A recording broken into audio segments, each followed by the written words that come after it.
Hello guys, welcome back. और आज हम लोग अपने साइबर सिक्योरिटी का पार्ट 2 करेंगे। पार्ट 1 हम लोग पढ़ चुके हैं। ठीक है, पार्ट 1 हम लोग पढ़ चुके हैं, आप देख सकते हैं जाके। पार्ट 1 में हम लोग देखा था कौन कौन से साइबर थ्रेट हो सकते हैं, कौन कौन से साइबर थ्रेट हो सकते हैं। आज पार्ट 2 में उनसे कैसे बचा जाए वो देखेंगे। देखिए, अब इसमें देखते हैं हम लोग network security and protection tool. देखिए, नेटवर्क पार्ट 1 में हम लोगों ने देखा था क्या, साइबर थ्रेट। साइबर थ्रेट मतलब जैसे हम लोगों ने वायरस, है ना, और कौन कौन से वायरस हो सकते हैं, या फिर वॉर्म, फिशिंग, ऑनलाइन फ्रॉड। ठीक है, ये हम लोगों ने पार्ट 1 में देखा था। अब हम लोग यहाँ समझेंगे कि इनसे बचा कैसे जाए। तो उसके लिए हम लोग चाहिए network security and protection tool. तो network security is means protecting a computer network from unauthorized access, hacking, data theft, misuse. When data travels over the internet or network, it must be secure using proper tool. तो वही सारे tool आज हम लोग देखेंगे। तो पहले आता है फायरवॉल। देखिए, फायरवॉल क्या है, एक तरीके से आपका सिक्योरिटी गार्ड है। आपके बिल्डिंग में जैसे सिक्योरिटी गार्ड होता है कि कौन आएगा कौन जाएगा बाहर, ठीक है, वो देखता है, वैसे ही फायरवॉल भी देखता है कि इंटरनेट पे कौन सी चीज अंदर आएगी कौन सी चीज बाहर जाएगी।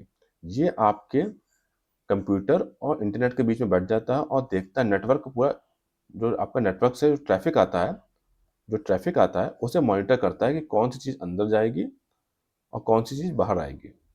तो firewall is a security system that control incoming and outgoing traffic basis on a pre defined security rule. ठीक है, तो इसलिए करता क्यों है, ताकि कोई इंटरनेट से आपका अनऑथराइज एक्सेस ना ले पाए, अटैकर आपके अटैक ना कर पाए और आपके कंप्यूटर का अनऑथराइज एक्सेस ना ले पाए, तो उसे ये ब्लॉक कर देगा।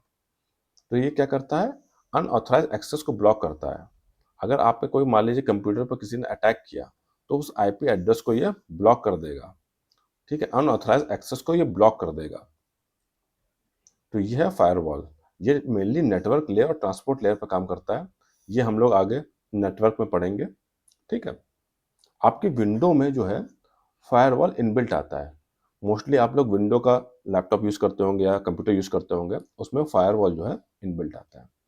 तो फायरवॉल हम लोग समझ गए, ये एक तरीके से बीच में काम करता है और ये एक तरीके से आपके कंप्यूटर को बचाता है अनऑथराइज एक्सेस से। किससे बचाता है, अनऑथराइज एक्सेस से। ठीक है, अच्छा एक बात और, ये हार्डवेयर और सॉफ्टवेयर दोनों हो सकता है। सॉफ्टवेयर आपके कंप्यूटर में इंस्टॉल होगा, हार्डवेयर डिवाइस के थ्रू भी आप फायरवॉल लगा सकते हैं। दूसरा, और किस काम आता है फायरवॉल, देखिए, बहुत से कंपनी में और स्कूल में जो सोशल मीडिया वेबसाइट है, जैसे फेसबुक हुआ, यूट्यूब हुआ, इंस्टाग्राम हुआ, ये ब्लॉक होता है। ठीक है, ये ब्लॉक होता है, तो उसे ब्लॉक कैसे करते हैं, उससे हम लोग फायरवॉल के थ्रू ब्लॉक कर सकते हैं। उसके आईपी एड्रेस को हम लोग फायरवॉल के थ्रू ब्लॉक कर देंगे, तो कंपनी के एम्प्लॉय हुए या स्कूल के आप लैब में आप सोशल मीडिया वेबसाइट नहीं खोल पाएंगे।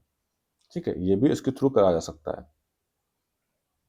अच्छा एक बात और, कि फायरवॉल सिर्फ आपका अनऑथराइज एक्सेस और ट्रैफिक को कंट्रोल करता है, ये वायरस रिमूव नहीं करता है। ये बात याद रखिएगा। ये आपको किससे बचाएगा, अनऑथराइज एक्सेस से, कि आपके कंप्यूटर पर कोई अटैक करके उसे हैक ना कर ले या कोई आईपी एड्रेस से उसे, उस पर कोई अटैक ना हो जाए। लेकिन ये वायरस से नहीं बचाता है। ठीक है, ये बात आपको ध्यान रखनी है। अब वायरस से बचाने के लिए क्या चाहिए हम लोग को, वायरस से बचाने के लिए चाहिए हम लोग को एंटीवायरस। ठीक है, तो एंटीवायरस क्या करता है, ये आपके कंप्यूटर में पूरा स्कैन करेगा, आपके लैपटॉप को पूरा स्कैन करेगा, अगर उसे कोई वायरस मिलता है तो वो उसे डिलीट कर देगा। तो antivirus is a software program that detects, prevents and remove malicious software such as virus, worm, trojan या स्पाईवेयर। ठीक है, ये पहली बार एंटीवायरस जो बनाया था वो रीपर एंटीवायरस था। आपको पता होगा, मैंने बताया था आपको क्रीपर वायरस। ठीक है, पहला वायरस था क्रीपर, उसे हटाने के लिए ही पहला एंटीवायरस था रीपर। रे, ये जो बनाया था वो बनाया था रे टॉमिल्सन ने 1971 में। ठीक है, तो एंटीवायरस क्या करता है, आपके कंप्यूटर को स्कैन करेगा, उसे कोई भी वायरस, वॉर्म या ट्रोजन हॉर्स जैसी कोई कुछ मिलता है तो वो उसे हटा देगा।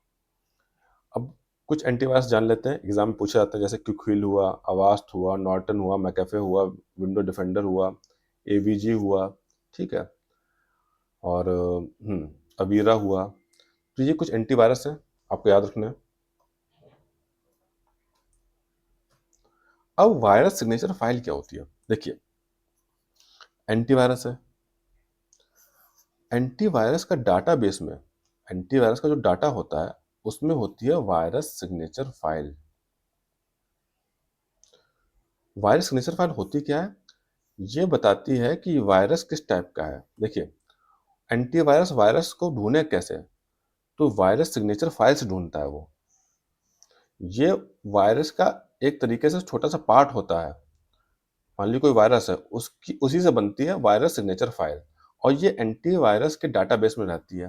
तभी एंटीवायरस उस वायरस को पहचान पाता है, तभी एंटीवायरस उस वायरस को पहचान पाता है। ठीक है, तो वायरस सिग्नेचर फाइल क्या होती है? एक तरीके से समझ लिए वायरस का डाटाबेस है ये। और मान लीजिए कोई नया वायरस आ गया, उसकी सिग्नेचर फाइल एंटीवायरस के पास थी नहीं, तो एंटीवायरस ऐसे ढूंढ ही नहीं पाएगा। इसीलिए कहा जाता है कि अपने एंटीवायरस को हरदम अपडेट करते रहिए। इसलिए कहा जाता है अपने एंटीवायरस को हरदम अपडेट करते रहिए। ठीक है, अब हम लोग देखते हैं आईडीएस, इंट्रूशन डिटेक्शन सिस्टम, और एक है आईपीएस, इंट्रूशन प्रिवेंशन सिस्टम। इसे समझते हैं शॉर्ट में। देखिए, ये रहा आपका आईडीएस, ये आपके लाइन के पास लगा हुआ। ठीक है, तो आईडीएस करता क्या है?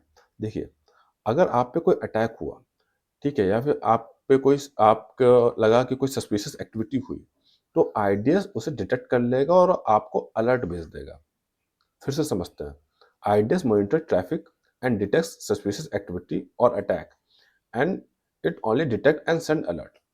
मतलब आप पे कंप्यूटर पे कोई नेटवर्क से अटैक हुआ मान लीजिए, तो जो आईडीएस है उसके डिटेक्ट कर लेगा और आपको अलर्ट भेजेगा कि आपके कंप्यूटर पे कोई अटैक हुआ है। इसका एक एग्जांपल लेते हैं। मान लीजिए आपके कंप्यूटर पे किसी ने लॉगिन करने की कोशिश करी, ठीक है, और कई बार उसने लॉगिन पासवर्ड डाला, गलत डाल दिया, तो ये आपको अलर्ट भेज देगा कि आपके कंप्यूटर पर किसी ने लॉगिन करने की कोशिश करी है और कई बार गलत पासवर्ड डाल दिया है। तो आईडीएस क्या करता है? आईडीएस कोई एक्टिविटी या कोई अटैक होता है अगर आपके कंप्यूटर पे, तो उसे डिटेक्ट करता है, आपको अलर्ट भेजता है कि आपके कंप्यूटर पे अटैक हुआ है, लेकिन उसे ब्लॉक नहीं करता है। ये सिर्फ डिटेक्ट करता है, लेकिन उसे ब्लॉक नहीं करता है। ठीक है, तो ये है आईडीएस। अब आईपीएस क्या होता है? देखिए, आईपीएस का फुल फॉर्म है इंट्रूशन प्रिवेंशन सिस्टम। मैंने बताया था ना, जैसे आईडीएस क्या करता है कि अगर आपके कंप्यूटर पर कोई अटैक हुआ तो उसे आपको अलर्ट दे देगा, लेकिन आईपीएस क्या करता है? आईपीएस अगर कोई अटैक हुआ आपके कंप्यूटर पर तो उसे ब्लॉक भी करेगा, उस आईपी एड्रेस को ब्लॉक भी कर देगा। ठीक है, तो आईपीएस क्या करता है? अगर कोई डिटेक्ट हुआ, सस्पिशियस एक्टिविटी हुई, तो आपको अलर्ट भेजेगा और ऑटोमेटिकली उस अटैक को ब्लॉक कर देगा। तो ये ज़्यादा एडवांस्ड है, आईपीएस ज़्यादा एडवांस्ड है। तो दोनों डिफरेंस क्या है? आईडीएस क्या करता है? अगर आपके कंप्यूटर पर कोई अटैक हुआ किसी तरीके से नेटवर्क का, तो वो आपको बताएगा, अलर्ट भेजेगा कि हाँ आपके कंप्यूटर पर अटैक हुआ है। लेकिन आईपीएस क्या करेगा? अगर आईपीएस आपके में इंस्टॉल है तो वो आपको डिटेक्ट भी करेगा और उस अटैक को रोक भी देगा। तो ये हुआ आपका इंट्रूशन प्रिवेंशन सिस्टम। ठीक है, चलिए आगे चलते हैं। अब आता है वीपीएन, वर्चुअल प्राइवेट नेटवर्क। पहले समझते हैं एक चीज। मान लीजिए आप कंप्यूटर पर बैठे हुए हैं, आपने कोई वेबसाइट खोली, ठीक है, नेटवर्क से कनेक्ट होके, तो उसके पास आपका आईपी एड्रेस चला जाएगा, और मान लीजिए बीच में कोई हैकर है, उसे आपका आईपी एड्रेस पता चल गया, तो वो आपका कंप्यूटर भी हैक कर सकता है। ठीक है, लेकिन अगर आप वीपीएन का यूज करेंगे, वर्चुअल प्राइवेट नेटवर्क का, तो वो क्या करेगा? आपका आईपी एड्रेस जो है हाइड कर देगा, आपका आईपी एड्रेस हाइड कर देगा, और जो आपका डाटा जो है वो एक टनल के थ्रू जाएगा। ठीक है, वो एक टनल के थ्रू जाएगा, इसे हम लोग कहते हैं इनक्रिप्टेड टनल। तो आपका डाटा भी सिक्योर रहेगा। तो वीपीएन क्या काम करता है? दो काम करता है। पहला तो आपका आईपी एड्रेस हाइड करेगा और आपका डाटा भी सिक्योर करेगा। तो VPN create a secure and encrypted connection over the internet it hide the user IP, आपका आईपी एड्रेस हाइड कर दिया, and protect data from hacker, आपका डाटा भी बचाएगा। डाटा कैसे बचाएगा? डाटा इसलिए बचाएगा क्योंकि वो एक टनल बना देता है, इनक्रिप्टेड टनल बना देता है जिसके थ्रू आपका डाटा जाता है। तो वो डाटा रीड करना आसान नहीं होता है, और ऊपर से आपका आईपी एड्रेस भी हाइड कर देगा, उसे पता ही नहीं चलेगा कि आप कहाँ से बैठे कंप्यूटर चला रहे हैं। ठीक है, तो प्राइवेसी भी रहेगी और आपकी सिक्योरिटी भी रहेगी ऑनलाइन जब आप वीपीएन का यूज करेंगे। ठीक है, तो इसे कहते हैं वर्चुअल प्राइवेट नेटवर्क। अब वीपीएन का यूज कहाँ कहाँ हो सकता है, उसका एक एग्जाम्पल लेते हैं। मान लीजिए कोई यूएसए की वेबसाइट है और वो आपके इंडिया में ब्लॉक है, आप उसे नहीं चला पा रहे हैं। ठीक, क्यों? क्योंकि आप जब इंडिया से उसे खोलने की कोशिश कर रहे हैं तो इंडिया का आईपी एड्रेस जा रहा है और इंडिया में वो ब्लॉक है। लेकिन आपने वीपीएन खोला और आपने यूएसए का सर्वर पे क्लिक कर दिया, तब वो आप वेबसाइट चला पाएंगे, क्योंकि तब उसके पास यूएसए की कोई आईपी एड्रेस जाएगा, आपके इंडिया का आईपी एड्रेस नहीं जाएगा। तो वीपीएन का हम यूज कर सकते हैं जो ब्लॉक वेबसाइट हैं उन्हें चलाने के लिए। और दूसरा कहाँ यूज कर सकते हैं? मान लीजिए आप पब्लिक वाईफाई चला रहे हैं। ठीक है, पब्लिक वाईफाई में भी आप वीपीएन का यूज करिए, वरना हो सकता है कि हैकर आपका कंप्यूटर या लैपटॉप या मोबाइल हैक कर सकता है। ठीक है, तो वहाँ भी आप वीपीएन का यूज कर सकते हैं। कुछ फेमस वीपीएन हम बता रहा हूँ, जैसे Nord VPN, express VPN, proton VPN. ठीक है, और भी बहुत सारे वीपीएन है। ठीक है, उनका यूज कर सकते हैं आप। तो ये हो गया आपका वर्चुअल प्राइवेट नेटवर्क। अब देखते हैं प्रॉक्सी सर्वर क्या होता है। देखिए, ये आपकी डिवाइस है, ये इंटरनेट है। प्रॉक्सी सर्वर एक इंटरमीडिएटरी सर्वर होता है, ये आपके बीच और नेटवर्क इंटरनेट के बीच में बैठ जाएगा। आप जो भी इंटरनेट से चलाएंगे, जो भी आप इंटरनेट में चलाएंगे, वो इसके थ्रू होके जाएगा, प्रॉक्सी सर्वर के थ्रू। ठीक है, और जो भी आएगा वो प्रॉक्सी सर्वर के थ्रू ही होके आएगा। तो ये करेगा क्या प्रॉक्सी सर्वर बीच में बैठ के? ये आपके आईपी एड्रेस को हाइड कर लेगा। प्रॉक्सी सर्वर जो है आपका आईपी एड्रेस हाइड कर देगा, जैसे वीपीएन करता था। ठीक है, वैसे ही प्रॉक्सी सर्वर भी आपके आईपी एड्रेस को हाइड कर देगा। ये उतना सिक्योर नहीं होता जितना वीपीएन सिक्योर होता है। ठीक है, वीपीएन तो इनक्रिप्टेड टनल बनाता है तो ज़्यादा सिक्योर होता है, ये लेकिन उतना ज़्यादा सिक्योर नहीं होता है। तो proxy server act as a intermediatory between user and the internet. It forward request and hide the user IP address, आपका आईपी एड्रेस हाइड कर लेगा। Sit between client and internet, आपके बीच में और क्लाइंट इंटरनेट के बीच में बैठा रहेगा ये। ठीक है, और आपके रियल आईपी एड्रेस को हाइड कर लेगा। अच्छा, इसका कहाँ कहाँ यूज हो सकता है? ठीक है, इससे आपका आईपी एड्रेस हाइड हो जाएगा। ठीक है, आप जो ब्लॉग वेबसाइट हैं, जैसे वीपीएन में होता था ना, जो वेबसाइट हम लोग नहीं चला पा रहे हैं उन्हें चला सकते थे, तो ब्लॉग वेबसाइट आप चला सकते हैं।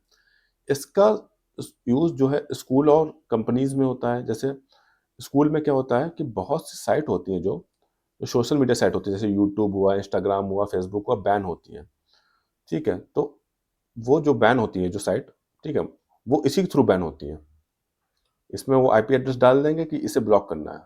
ठीक है, तो जो स्कूल में जो वेब कंटेंट होता है उसे फिल्टर करने के लिए, मतलब जो साइट ब्लॉक करने के लिए भी यूज होता है कि ये साइट ऑफिस और स्कूल में ना चले, उनके आईपी एड्रेस ब्लॉक करने के लिए। ठीक है, तो school and office use proxy server to block restricted website like social media. ठीक है, स्कूल और ऑफिस में इसका यूज किया जाता है ताकि सोशल मीडिया पर बैन लगाया जा सके। तो ये है आपका प्रॉक्सी सर्वर। अब हम लोग समझते हैं SSL और TLS, ये क्या चीज़ है। देखिए, SSL होता है सिक्योर सॉकेट लेयर, और TLS होता है ट्रांसपोर्ट लेयर सिक्योरिटी। ये दोनों एक तरीके से प्रोटोकॉल है, इंक्रिप्शन प्रोटोकॉल है। लेकिन इसे समझने से पहले हम लोग एक चीज और समझते हैं। देखिए, इधर समझते हैं हम लोग। आप जब इंटरनेट चलाते हैं तो आप वेबसाइट डालते होंगे, जैसे HTTP google.com, और फिर आप ये भी डालते होंगे HTTPS www, यहाँ पे www google.com। देखिए, यहाँ पर S लगा हुआ है और यहाँ पर S नहीं लगा हुआ है। तो ये है हाइपर टेक्स्ट ट्रांसफर प्रोटोकॉल और यह भी है hyper text transfer protocol secure. तो ये जो S लगा है ये है सिक्योर, ये है आपका सिक्योर नेटवर्क। और ये जो एसएसएल और टीएलएस, यही सिक्योर नेटवर्क आपको प्रोवाइड करते हैं। आप यहाँ पे देखिए, देखिए ये वेब ब्राउज़र है, ठीक है? आपने कनेक्ट किया इसके थ्रू, और ये एचटीटीपी प्रोटोकॉल यहाँ पर यूज़ हो रहा है कनेक्ट करने के लिए। आपका यूज़र नेम, पासवर्ड और hello John here is your personal data, ये सब आपको दिखाई दे रहा है।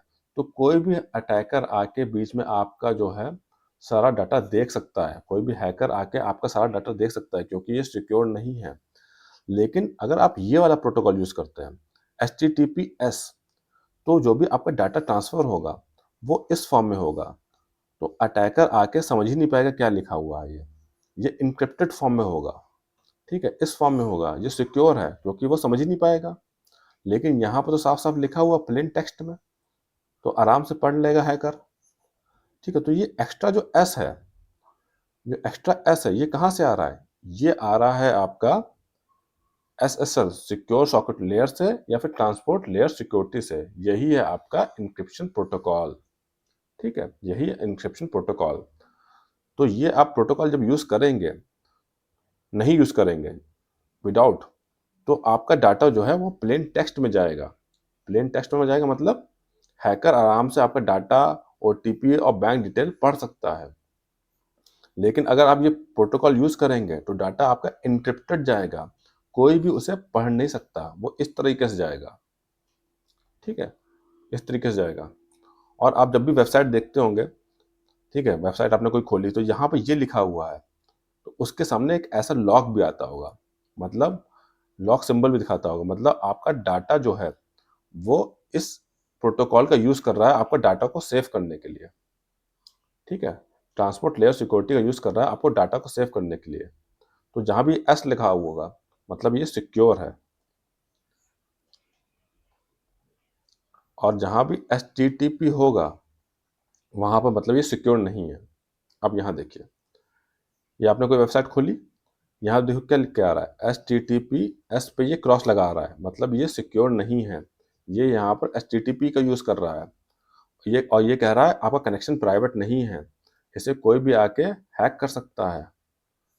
लेकिन आप तब भी नहीं मानेंगे, आप जाएंगे एडवांस में और इस वेबसाइट को खोल देंगे, ठीक है? मतलब आप खोल सकते हैं इस वेबसाइट को एडवांस में जाके, लेकिन वो सिक्योर नहीं होगा, ठीक है? तो अब मैं समझ गया होंगे, मैं फिर से समझा देता हूँ। एचटीटीपी जब प्रोटोकॉल यूज़ करेंगे, तो वहाँ पर आपका डाटा एन्क्रिप्टेड नहीं रहेगा और डाटा आपका प्लेन टेक्स्ट में आएगा, और वो कोई भी अटैकर उसे हैक कर सकता है। एचटीटीपीएस यूज़ करेंगे प्रोटोकॉल, तो वहाँ आपका डाटा सिक्योर होगा। एचटीटीपीएस जो होता है, वो इन्हीं दोनों प्रोटोकॉल का यूज़ करता है आपका डाटा सिक्योर करने के लिए। तो ये हो गया आपका सिक्योर सॉकेट लेयर और ट्रांसपोर्ट लेयर सिक्योरिटी। अब इन दोनों में क्या अंतर है? इन दोनों में क्या अंतर है? ये पहले यूज़ होता था, ये अब यूज़ होता है, ठीक है? पहले सिक्योर सॉकेट लेयर यूज़ होता था, अब उसका advance version transport layer security है। बस इन दोनों में ये इतना अंतर है। TLS is a improved and more secure version of SSL, बस इतना अंतर है, ठीक है? तो आप समझ गए होंगे। चलिए आगे चलते हैं, ठीक है? तो मैंने आपको बता दिया एचटीटीपी बस वर्स एचटीटीपीएस। यहाँ पर डाटा आपका एन्क्रिप्टेड नहीं है, ये पोर्ट यूज़ करता है वो है 80, और ये लेस सिक्योर है। यहाँ आपका डाटा एन्क्रिप्टेड है, डाटा आपका सेफ रहेगा, ठीक है? उसे कोई पढ़ नहीं सकता, और ये पोर्ट यूज़ करता है 443, ठीक है? और एचटीटीपीएस ये एन्क्रिप्शन यूज़ करता है। अब आते हैं हम लोग डिजिटल सर्टिफिकेट पे। देखिए, पीछे हम लोगों ने पढ़ा कि आपका डाटा कैसे सिक्योर होगा। अब मान लीजिए डिजिटल सर्टिफिकेट क्या है, पहले ये समझते हैं हम लोग, ठीक है? डिजिटल सर्टिफिकेट क्या है? वेबसाइट का ऑनलाइन आईडी कार्ड है, वेबसाइट की आइडेंटिटी है। डिजिटल सर्टिफिकेट ये बताता है कि ये वेबसाइट ट्रस्टेड है, ये वेबसाइट ट्रस्टेड है और जेन्युइन है। डिजिटल सर्टिफिकेट ये बताता है। तो डिजिटल सर्टिफिकेट क्या बताता है?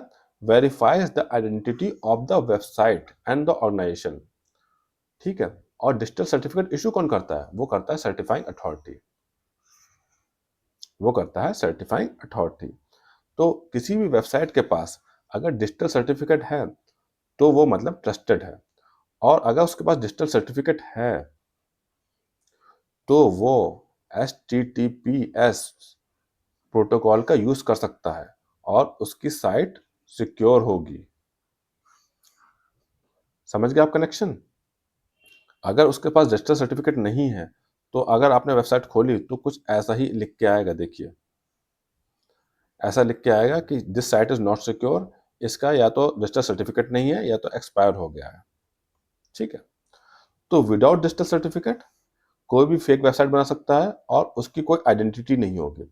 अगर किसी वेबसाइट के पास डिजिटल सर्टिफिकेट है तो वो वेबसाइट जेन्युइन है, वो ट्रस्टेड है, और वो इस प्रोटोकॉल का यूज कर सकती है अपना वेबसाइट को, अपना नेटवर्क को एस्टेब्लिश करने के लिए। ठीक है, डिजिटल सर्टिफिकेट देता कौन है? Certifying authority. सर्टिफाइंग अथॉरिटी जैसे DigiCert, global sign, let encrypt जैसे डिजिटल सर्टिफिकेट देती हैं वेबसाइट को। अब मैं दोबारा से शॉर्ट में आपको समझाता हूँ।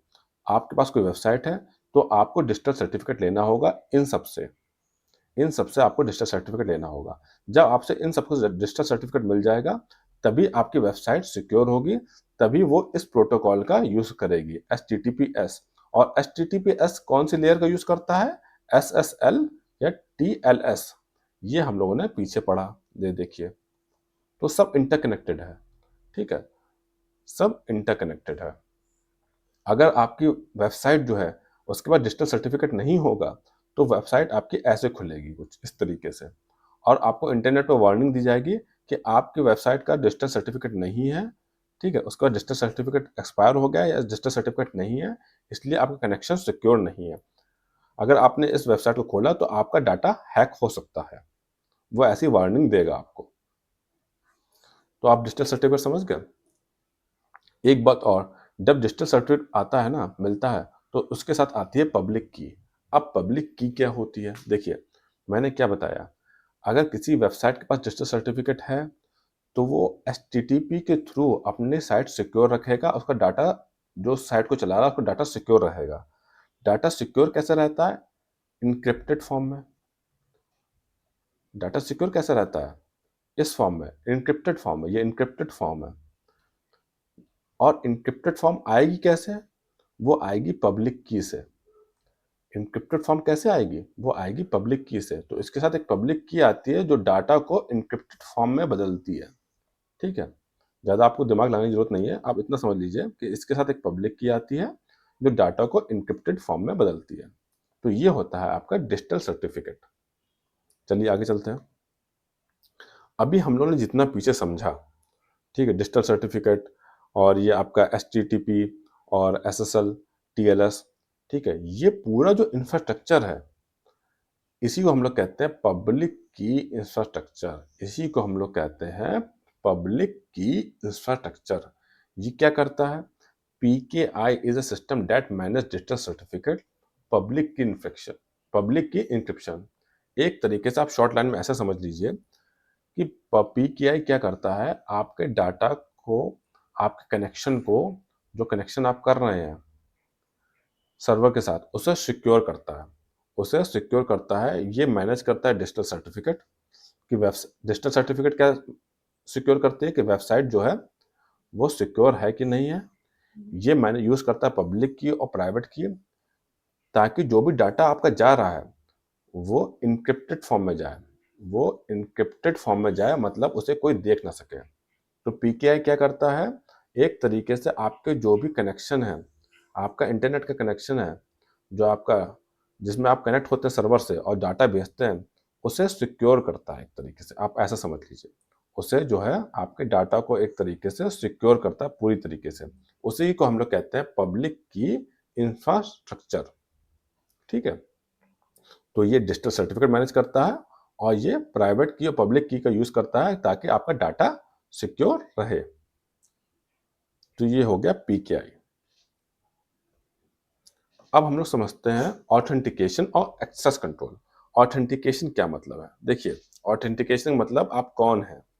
आप अपना मोबाइल खोलते होंगे, पासवर्ड लगाते होंगे, फिंगरप्रिंट लगाते होंगे, फेस लगाते होंगे या फिर, ठीक है, तो ये ऑथेंटिकेशन बता रहा है। मतलब आप एंट्री कर सकते हैं, आप रियल पर्सन हैं। तो ऑथेंटिकेशन क्या होता है कि बताता है आप कौन हैं।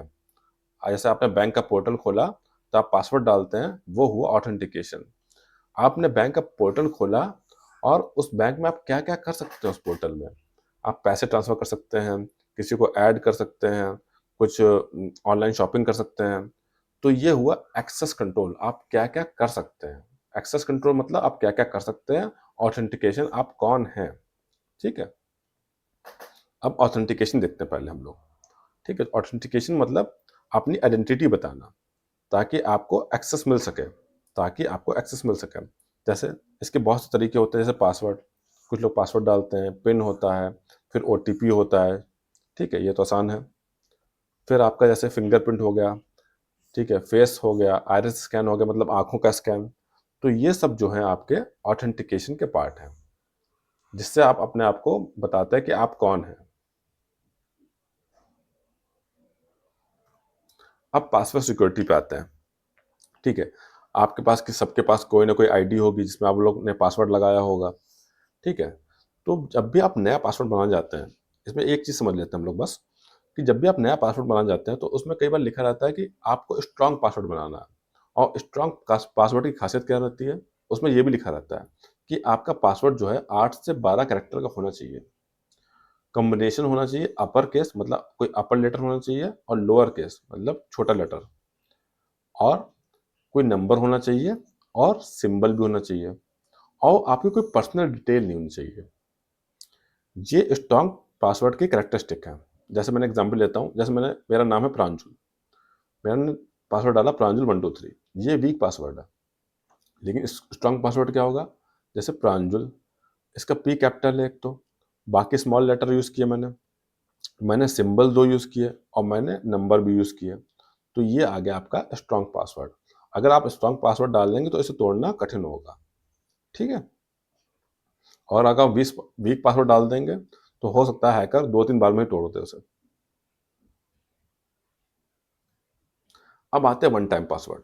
देखिए, ओटीपी, आप कभी भी लॉगिन करते होंगे अपने बैंक में या फिर किसी भी आईडी पे लॉगिन करते होंगे तो कई बार आपका ओटीपी आता है। ओटीपी होता है वन टाइम पासवर्ड, ठीक है? वो लॉगिन करने के लिए यूज़ होता है, आपके मोबाइल नंबर पे आता है। मेनली ऑनलाइन बैंकिंग के लिए यूज़ होता है, ठीक है? पैसा ट्रांसफ़र करने के लिए यूज़ होता है, और भी कई जगह यूज़ होता है ये।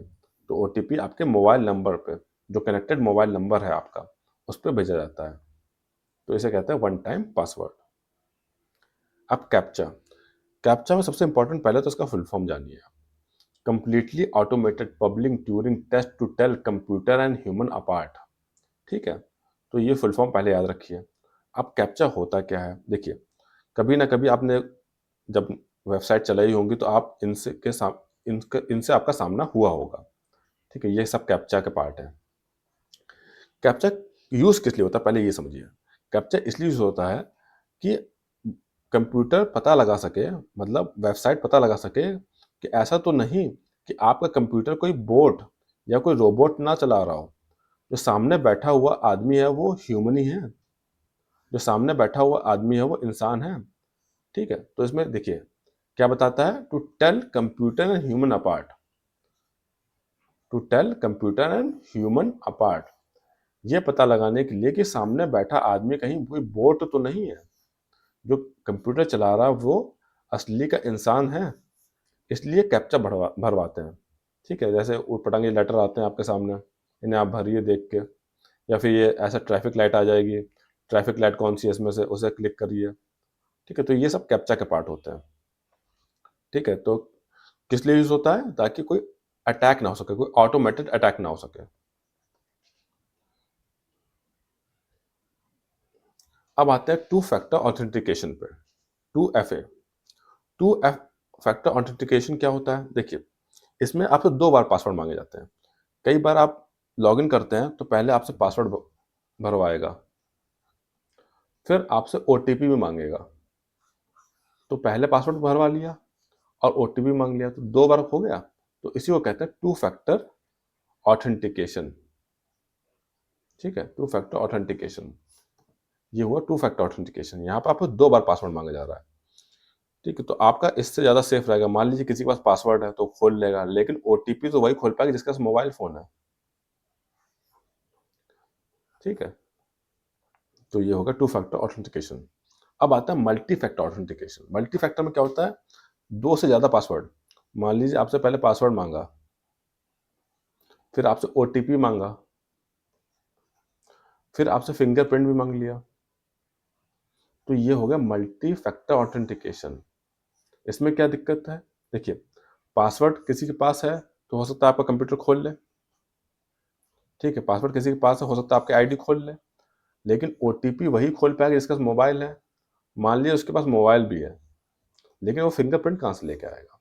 फिंगरप्रिंट तो सबके अलग अलग होते हैं, ठीक है, तो इसीलिए ये और सेफ है,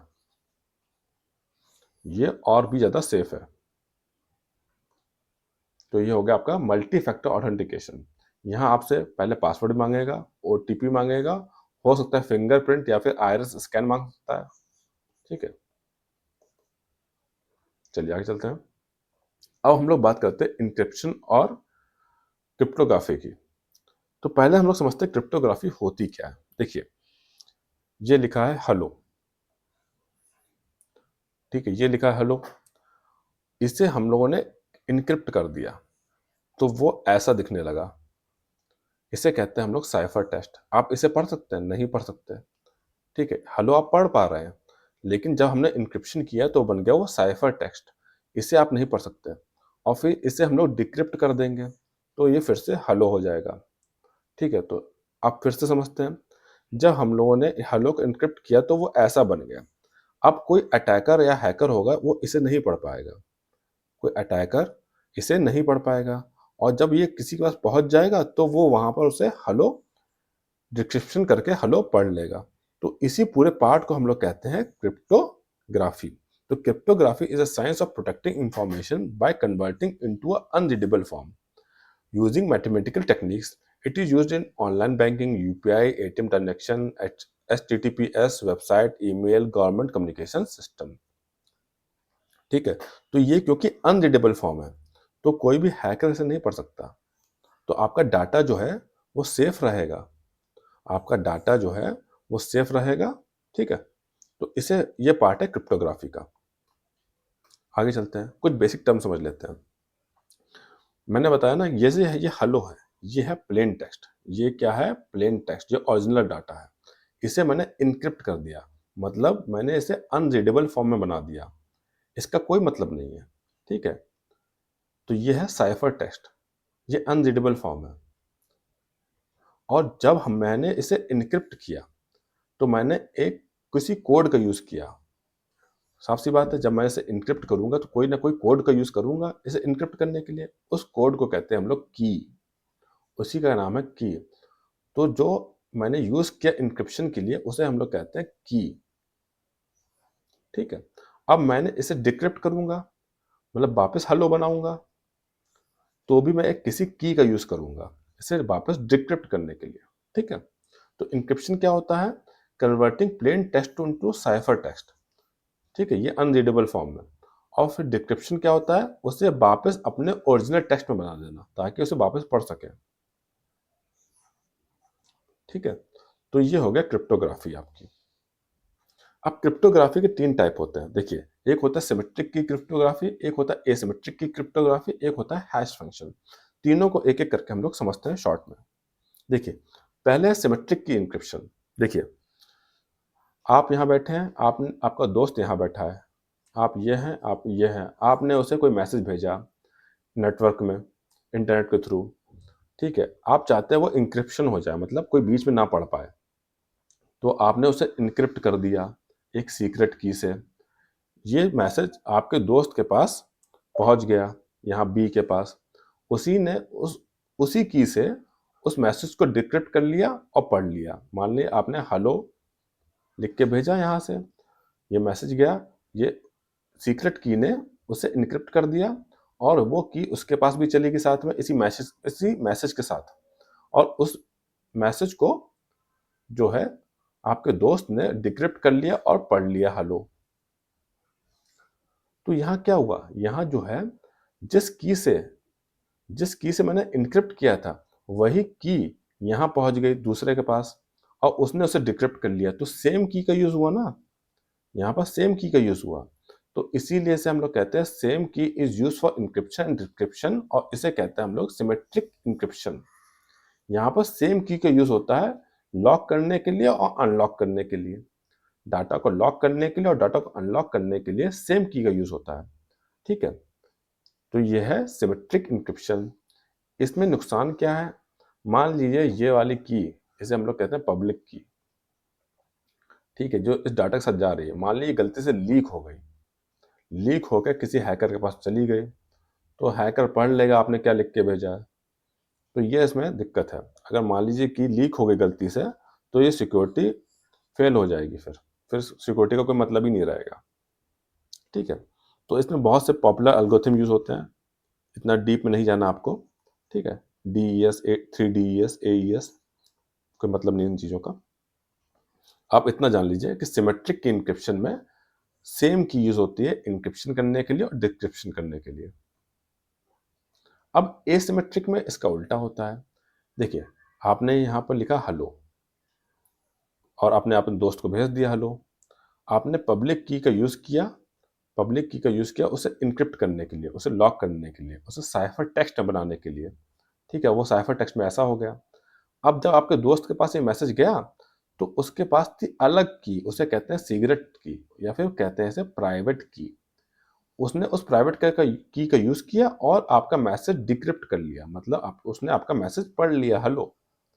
तो यहाँ दो डिफरेंट की यूज होती है। तो ये हो गया एसिमेट्रिक की इंक्रिप्शन। यहाँ पर पब्लिक की यूज होती है इंक्रिप्ट करने के लिए, और जहाँ मैसेज जा रहा होगा उसके पास पहले से एक प्राइवेट की होगी, ठीक है, जिससे वो मैसेज पढ़ सकेगा, उसे डिक्रिप्ट कर सकेगा। ठीक है, तो ये हुआ एसिमेट्रिक की इंक्रिप्शन। एसिमेट्रिक की इंक्रिप्शन, यहाँ दो की का यूज होता है। पब्लिक की का यूज होता है इंक्रिप्ट करने के लिए, और प्राइवेट की का यूज होता है डिक्रिप्ट करने के लिए। ठीक है, तो इसके भी बहुत सारे पॉपुलर एल्गोरिथम है, जैसे RSA, DSA, ECC। अब समझिए सिमेट्रिक और एसिमेट्रिक, एक लाइन में समझ लेता हूँ। यहाँ पर एक की का यूज होता है, सेम की यूज होती है, ये थोड़ा फास्टर होता है क्योंकि एक ही की का यूज होता है। यहाँ पर दो की का यूज होता है, ये थोड़ा स्लोअर होता है क्योंकि दो की का यूज होता है, यहाँ पर पब्लिक की या प्राइवेट की। ठीक है, अब आगे चलते हैं। अच्छा, मैंने अभी आपको एसिमेट्रिक पढ़ाया ना, एसिमेट्रिक में RSA का एल्गोरिथम है, ये एसिमेट्रिक का ही पार्ट है RSA। कभी कभार इसका फुल फॉर्म पूछ लेता है, तो याद रखिए रायबस्ट सैमिर एल्डमैन, ये 1997 में बना था और इन्हीं तीनों ने बनाया था। ठीक, इन्हीं के नाम पे है। क्योंकि ये एसिमेट्रिक की इंक्रिप्शन है, तो यहाँ दो अलग अलग की यूज होंगी, प्राइवेट और पब्लिक और प्राइवेट की। ठीक है, तो लेकिन इसमें अंतर क्या है? जो पब्लिक की और प्राइवेट की है, ये बनाई जाती है लार्जेस्ट जो प्राइम नंबर होता है उससे, ये प्राइम नंबर से बनाई जाती है, तो इसे तोड़ना और भी कठिन हो जाता है। ठीक है, बस आप इतना याद रखिए, जिसमें जो पब्लिक की और प्राइवेट की है वो प्राइम नंबर से बनाई जाती है। तो ये हो गया आपका RSA। अब हैशिंग क्या होती है? देखिए, अभी हम लोग पढ़ रहे थे इंक्रिप्शन और डिक्रिप्शन। अब हैशिंग क्या होती है? हैशिंग में क्या होता है, मान लीजिए कोई टेक्स्ट है, प्लेन टेक्स्ट है, आपने मान लीजिए हेलो है, जब हैशिंग एल्गोरिथम लगेगी, हैश फंक्शन लगेगा, तो वो कुछ इस फॉर्म में हो जाएगा जो आप पढ़ नहीं सकते। तो hashing convert data into fixed length value called hash और डिजिट। ठीक है, किसी डाटा को वो ऐसा बना देगा हैश और डिजिट में, जो आप पढ़ नहीं सकते, आप समझ नहीं सकते। अच्छा, मैं पीछे एक बात बताता हूँ आपको। जैसे मैं यहाँ दिखा रहा था आपको, हाँ ये देखिए, ये साइफर टेक्स्ट है। इंक्रिप्शन और डिक्रिप्शन भी तो इसी यही कर रहा था, इसे ऐसे फॉर्म में बना रहा था जो कोई पढ़ नहीं सकता था। लेकिन इसमें एक बात ध्यान रखिए, जब हम हेलो कोई डाटा को यहाँ इनक्रिप्ट कर रहे थे, तो ये इस फॉर्म में बना दे रहा था, लेकिन डिक्रिप्ट करने में ये उसी फॉर्म में वापस ले आ रहा था, मतलब ये एक फॉर्म से दूसरे फॉर्म में वापस आ जा रहा था। लेकिन हैशिंग में ऐसा नहीं होता। आपने जो यहाँ पर डाटा लिखा, एक बार वो इसमें अगर बदल गया, तो ये वापस नहीं जाएगा इस फॉर्म में। ये वन वे प्रोसेस है, कैन नॉट बी रिवर्स्ड, ये वापस रिवर्स नहीं होगा। ठीक है, ये हैशिंग है। ठीक है, इसलिए इसे हैशिंग कहते हैं। आप समझिए, इसका यूज़ कहाँ होता है? एक छोटे एग्जांपल से समझ लेते हैं हम लोग। मान लीजिए कोई वेबसाइट आपने खोली, उसमें आपने पासवर्ड डाल दिया अपना, तो जो वेबसाइट है ना, वो पासवर्ड वो आपका प्लेन टेक्स्ट में नहीं स्टोर करती है। प्लेन टेक्स्ट में नहीं स्टोर करेगी, वो आपका पासवर्ड जो है वो ऐसे बना देगी हैश फॉर्म में, तब स्टोर करेगी ताकि कोई हैकर जो है उसे देख ना पाए। तो जो भी वेबसाइट होती है ना, अपना पासवर्ड जो है वो इस फॉर्म में स्टोर करती है। तो यहाँ पर यूज़ होता है हैशिंग, ठीक है? वेबसाइट जो है अपना पासवर्ड इसी फॉर्म में यूज़ स्टोर करती है, या फिर कोई बहुत ही सेंसिटिव इंफॉर्मेशन है तो वो हैश फॉर्म में यूज़ करती है, स्टोर करती है, ताकि अगर वेबसाइट हैक हो तो कोई पासवर्ड देख ना पाए। समझ गए होंगे आप लोग, ठीक है? तो बहुत से एल्गोरिथम यूज़ होती हैं इसे कन्वर्ट करने के लिए, जैसे MD5, SHA 256, बस आप नाम याद रखिए, ठीक है? तो ये होता है हैशिंग। अब हम लोग देखते हैं साइबर क्राइम, ठीक है? कौन कौन से साइबर क्राइम हैं, उन पर उन्हें देखते हैं। कौन कौन सी एक तरीके से इलीगल एक्टिविटीज़ हैं एक तरीके से। तो सबसे पहले आता है हैकिंग।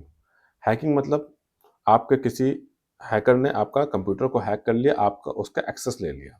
तो hacking is a unauthorised access to the computer system and network data. कोई हैकर आपका कंप्यूटर का अनऑथराइज्ड एक्सेस ले ले, उसे हैकिंग कहेंगे।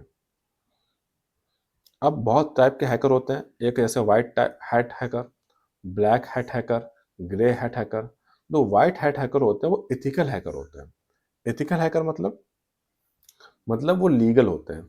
उन्हें कंपनियां, बैंक या फिर सॉफ्टवेयर कंपनी रखती हैं ताकि उनकी सिक्योरिटी इंप्रूव हो सके, ठीक है? उनकी सिक्योरिटी इंप्रूव हो सके, वो उनके सॉफ्टवेयर को बार बार चेक करते हैं, सारे लूप होल निकालते हैं ताकि कोई बाहर से हैकर उस पर अटैक ना कर सके। तो उन्हें कहते हैं एथिकल हैकर, ठीक है? ये लीगल हैकर होते हैं जिन्हें कंपनी, बैंक या सॉफ्टवेयर कंपनी हायर करती है। Black hat hacker criminal hacker होते हैं। ये मेनली क्रिमिनल हैकर होते हैं जो क्रिमिनल वाले काम करते हैं। फिर आते हैं ग्रे हैट हैकर। ये व्हाइट हैकर और ब्लैक हैकर के बीच में होते हैं। ये उतने क्रिमिनल नहीं होते हैं, ठीक है? इनका जो इंटेंट होता है उतना क्रिमिनल नहीं होता है जितना ब्लैक हैट हैकर का होता है, ठीक है? अब एथिकल हैकिंग क्या होती है, ठीक है? मैंने पीछे बताया आपको व्हाइट हैट हैकर, ठीक है? मैंने पीछे बताया आपको व्हाइट हैट हैकर। ये उसी में आते हैं एथिकल हैकिंग, ठीक है? एथिकल हैकिंग में क्या होता है, मतलब ये एक तरीके से लीगल हैकिंग है। इसमें क्या होता है कि ethical hacking is the authorised testing of computer system, network, application to find the security vulnerability before malicious hacker exploit them, ठीक है? तो एथिकल हैकिंग में कुछ नहीं होता। एथिकल हैकिंग में जो हैकर होता है वो कंपनी के सॉफ्टवेयर को हैक करने की कोशिश करता है ताकि वो लूप होल निकाल सके, ठीक है? लूप होल निकाल सके, उन्हें टेस्ट करता है, उनमें लूप होल निकालता है कि ताकि कंपनी का डाटा सिक्योर रहे, ताकि उसे कोई हैक ना कर सके। इन्हें पेन टेस्टिंग या पेनिट्रेशन टेस्टिंग भी कहते हैं। तो ये आपका पार्ट हो गया एथिकल हैकिंग का, ठीक है? एथिकल हैकिंग लीगल है। अब कुछ एडवांस टाइप के हैकर देख लेते हैं। जैसे व्हाइट हैकर मैंने बता दिया, व्हाइट हैट हैकर जो कि प्रोफेशनल्स होते हैं। ब्लैक हैट जो कि क्रिमिनल ही होते हैं। ग्रे हैट इन दोनों के बीच में आते हैं। वो इतने लीगल नहीं होते हैं लेकिन इतने इलीगल भी नहीं होते हैं। स्क्रिप्ट किडीज एक तरीके से बिगिनर्स होते हैं, ठीक है? बिगिनर्स होते हैं जो हैकिंग टूल्स का यूज़ करते हैं हैकिंग करने के लिए। हैक्टिविस्ट जो पॉलिटिकल मोटिवेटेड हैकर्स होते हैं। स्टेट स्पॉन्सर्ड हैकर जो गवर्नमेंट के द्वारा रखे जाते हैं। और इनसाइडर थ्रेट मतलब कोई एम्प्लॉय है वो अपनी ही कंपनी की डाटा चुरा रहा है तो उसे कहेंगे इनसाइडर थ्रेट। ब्लैक हैट बता दिया, व्हाइट हैट बता दिया, ग्रे हैट। ग्रीन हैट जो है वो ट्रेनिंग में होते हैं, मतलब बिगिनर्स होते हैं एक तरीके से। ब्लू हैट ऑथराइज हैकर होते हैं, सॉफ्टवेयर हैकर। और रेड हैट जो होते हैं वो एक तरीके से गवर्नमेंट द्वारा बैक होते हैं, ये गवर्नमेंट रखती है। साइबर स्टॉकिंग क्या होता है और साइबर बुलिंग क्या होता है? देखिए, साइबर स्टॉकिंग वो होता है जब आपको कोई बार बार मैसेज कर रहा हो, कोई इंसान आपको बार बार ईमेल पे, सोशल मीडिया पे, बहुत सारी ऐप पे आपको मैसेज कर रहा हो, आपको थ्रेटन कर रहा हो, ठीक है, आपने हर जगह से ब्लॉक कर दिया लेकिन वो अलग दूसरे नंबर से आपको मैसेज कर रहा हो, तो वो होता है साइबर स्टॉकिंग। मतलब वो आपको स्टॉक कर रहा है, ठीक है, हर प्लेटफॉर्म पे आपको वो स्टॉक कर रहा है, आपको मैसेज कर रहा है, वो आएगा साइबर स्टॉकिंग में। साइबर बुलिंग में क्या होता है, कोई आपको इंसल्ट कर रहा है ऑनलाइन, आपकी कोई फोटो एडिट करके डाल दे रहा है पब्लिक में, ठीक है, आपको इंसल्ट कर रहा है, आपको गाली दे रहा है, ठीक है, आपको शेम कर रहा है पब्लिक में, ऑनलाइन, ठीक है, आपके बारे में उल्टा सीधा कह रहा है, तो वो होता है साइबर बुलिंग। आइडेंटिटी थेफ्ट क्या होता है? आइडेंटिटी थेफ्ट एग्जांपल लेते हैं, मान लीजिए किसी ने आपकी फेसबुक आईडी बना ली, आपका नाम यूज़ कर लिया, आपकी फ़ोटो यूज़ कर ली, ठीक है? सब कुछ आपका यूज़ कर लिया और फिर आपके दोस्तों से बातें कर रहा है, उनसे पैसे माँगने लगा। तो ये किसमें आ गया? ये आइडेंटिटी थेफ्ट में आ गया, क्योंकि उसने आप जैसा बनने की कोशिश करी, ठीक है? तो आइडेंटिटी थेफ्ट में क्या हो सकता है? कोई हो सकता है आपके जैसे आधार कार्ड, पैन और बैंक डिटेल लेके जाके पैसा ही निकाल ले आप, ठीक है? तो वो आपका जैसे बनने की कोशिश करेगा और आपकी सारी इन्फॉर्मेशन का यूज़ करके आपको नुकसान पहुँचाएगा। तो वो होता है आइडेंटिटी थेफ्ट, ठीक है। साइबर एथिक्स क्या होता है? देखिए, साइबर एथिक्स एक तरीके से होता है कि हम लोग कैसे बिहेव करें ऑनलाइन, ठीक है, हम लोग की क्या बिहेवियर होनी चाहिए, हम लोग की क्या ड्यूटीज होनी चाहिए ऑनलाइन।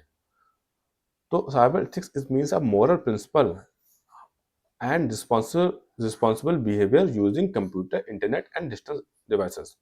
हम लोग का कैसा बिहेवियर होना चाहिए और हम लोग का प्रिंसिपल, मोरल प्रिंसिपल क्या होनी चाहिए, वो बताता है साइबर एथिक्स। जैसे हम लोग के दूसरों की प्राइवेसी को रिस्पेक्ट करना चाहिए, किसी का पासवर्ड नहीं देखना चाहिए, किसी की फोटोज नहीं शेयर करनी चाहिए, किसी की प्राइवेट चैट नहीं देखनी चाहिए, ठीक है, साइबर क्राइम नहीं करना चाहिए, किसी का अकाउंट नहीं हैक करना चाहिए, कोई मालवेयर नहीं फैलाना चाहिए या फिर कोई ऑनलाइन फ्रॉड नहीं करना चाहिए, ठीक है, सबकी रिस्पेक्ट करनी चाहिए, किसी की इंटेलेक्चुअल प्रॉपर्टी की रिस्पेक्ट करनी चाहिए, ठीक है, किसी का सॉफ्टवेयर नहीं कॉपी करें, किसी का मूवी या म्यूजिक को इलीगली स्प्रेड ना करें, प्राइवेसी की रिस्पेक्ट करें, पायरेसी नहीं करें, या कोई साइबर बुलिंग ना करें, ठीक है, किसी को हरास ना करें, किसी को गाली या अब्यूज़ ना करें, ठीक है, और जो भी आईटी लॉ है उन्हें फॉलो करें। ये सब जो है पार्ट है साइबर एथिक्स का, ठीक है। अब जो इंडिया में क्या पोजीशन है साइबर लॉ की, ठीक है, अगर कोई साइबर क्राइम क्राइम होता है भैया इंडिया में, तो उसकी पोजीशन क्या है, वो कैसे बचेगा? तो उसके लिए मेन एक एक्ट है, वो है information act 2000, information technology act 2000, IT act 2000, जो 2000 में बना था। और जितने भी साइबर क्राइम होते हैं, ठीक है, ऑफेंसेस होते हैं, पेनल्टी होती हैं, वो सारे चीज़ें इस एक्ट के अंदर आती हैं, वो सारी चीज़ें इस एक्ट के अंदर आती हैं। तो इसके कुछ इंपॉर्टेंट चैप्टर हैं, जैसे चैप्टर 3 में इलेक्ट्रॉनिक गवर्नेंस के बारे में बताया गया है, चैप्टर 9 में पेनल्टीज़ के बारे में बताया गया है, चैप्टर 11 में ऑफेंसेस के बारे में बताया गया है, चैप्टर 12 में इंटरमीडिएट लायबिलिटीज़ के बारे में बताया गया है, ठीक है। तो इंडिया में जो भी अगर साइबर क्राइम होता है, उसकी उस पे कितनी सज़ा होगी, उसमें कितनी पेनल्टी होगी, ठीक है? सब किसके अंदर आता है? इन्फॉर्मेशन टेक्नोलॉजी एक्ट के अंदर। इसके कुछ इंपॉर्टेंट सेक्शन हैं, जैसे सेक्शन 43, ठीक है? ये downloading data, introducing virus, damage to system, ये सब देखता है। 65 tampering with the computer source documents. 66 computer related offence जैसे हैकिंग या फिर डाटा थेफ्ट। 66 सी ये आइडेंटिटी थेफ्ट देखता है। 66 डी ये cheating by personating using computer resources. 66 E violation of privacy. 66 F cyber terrorism. 66 67 publishing और ट्रांसमिटिंग ऑब्ससीन मटेरियल इलेक्ट्रॉनिकली। तो ये मैंने कुछ इंपॉर्टेंट जो है सेक्शन लिख दिए हैं, इन्हें आप देख सकते हैं, कभी कभार पूछ लिए जाते हैं, ठीक है। अब आते हैं हम लोग शर्ट इन पे। शर्ट इन क्या होता है, फुल फॉर्म देखते हैं। Computer emergency response team India, ये 2004 में बना था और ये मिट्टी के अंदर आता है, ministry of electronic and information technology के अंदर। तो ये करता क्या है, ये मेनली साइबर क्राइम पे एडवाइस देता है, ठीक है, ये एडवाइजरी तरीके से बॉडी है, ठीक है। ये कोऑर्डिनेट करता है, कोई इंसिडेंट हो जाता है कोई साइबर क्राइम का या फिर साइबर सिक्योरिटी से रिलेटेड कोई इंसिडेंट हो जाता है तो उसमें रिस्पॉन्ड करता है, कोई साइबर अटैक आता है होता है तो उसमें कोऑर्डिनेट करता है, तो ये सब काम करता है सर्टेन आपका, ठीक है। अब आते हैं national critical information infrastructure protection centre, ICIIPC, ठीक है। ये 2014 में बना था और ये आता है NTRO के अंदर, नेशनल टेक्निकल रिसर्च ऑर्गेनाइजेशन के अंदर। तो ये क्या करता है, देखिए ये ऐसा ऑर्गेनाइजेशन है, नेशनल एजेंसी है, जो आपका क्रिटिकल सेक्टर है। आपका क्रिटिकल सेक्टर जैसे आपका पावर, आपका बैंकिंग सिस्टम, आपका टेलीकॉम सिस्टम, आपका ट्रांसपोर्ट सिस्टम, इन सबको साइबर अटैक से बचाता है। इन पर साइबर अटैक ना हो, क्योंकि इन पर अगर साइबर अटैक हुआ तो आपका पूरा इंडिया का सिस्टम डाउन हो जाएगा, ठीक है। ये बहुत ही इंपॉर्टेंट क्रिटिकल सेक्टर है हमारे लिए, तो इन पे कोई साइबर अटैक नहीं होना चाहिए। तो इन सबको साइबर अटैक से बचाने के लिए आपका कौन काम करता है, national critical information infrastructure protection centre, ठीक है। अब I4C क्या होता है, I4C है Indian cyber crime coordination centre. ये 2018 में बना था और ये मिनिस्ट्री ऑफ होम अफेयर के अंदर आता है। ये किसके अंदर आता है, मिनिस्ट्री ऑफ होम अफेयर के अंदर। ये क्या करता है, देखिए पहले तो इसका फुल फॉर्म याद रखिए, Indian cyber crime coordination centre. करता क्या है, ये एक नेशनल लेवल एजेंसी है, ठीक है। तो जो भी क्राइम होते हैं, साइबर क्राइम होते हैं, उन्हें रिकॉर्ड करता है और उन पे एक्शन लेता है, ठीक है। मान लीजिए किसी स्टेट या यूटी में साइबर क्राइम हुआ और उसे इन्वेस्टिगेशन में उसे ज़रूरत है, तो उनकी मदद करता है, ठीक है। और जितनी भी साइबर क्राइम कंप्लेन होती है उन्हें हैंडल करता है। ये मिनिस्ट्री ऑफ होम अफेयर के अंदर काम करता है। तो यह है आपका I4C। अब हम लोग देखते हैं digital personal data protection act 2003, ठीक है। ये है आपका एक्ट 2003 में आया था, ठीक है। ये एक्ट इसलिए लाया गया कि आपका जो पर्सनल डाटा है उसे बचा सके, आपका पर्सनल डाटा को बचा सके। तो होता क्या है, जैसे बहुत सी कंपनीज होती हैं वो आपका डाटा कलेक्ट करती है, तो उन्हें वो रेगुलेट करता है कि आपका डाटा जो कलेक्ट किया उसे यूज़ कैसे करेंगे। ऐसा तो नहीं वो आपका डाटा लेके आगे बेच दें या फिर उसका कोई गलत यूज़ कर लें, ठीक है। ताकि आपका पर्सनल डाटा जो है वो बचा रहे, आपका पर्सनल डाटा बचा रहे, इसलिए ये एक्ट काम करता है। ये 2023 में आया था और ये किसके अंदर काम करता है, ये मिट्टी के अंदर काम करता है, ministry of electronic information and technology के अंदर, ठीक है। तो ये था आपका पर्सनल डाटा एक्ट, ठीक है। तो हम लोगों ने ये पार्ट 2 भी कर लिया है पूरा, ठीक है। ऐसे आप देखिए, और इससे पहले हम लोगों ने इसका एक पार्ट 1 भी कंप्लीट कर चुके हैं। तो ये आपका साइबर सिक्योरिटी कंप्लीट हो गया है। मिलते हैं नेक्स्ट लेक्चर में। Thank you.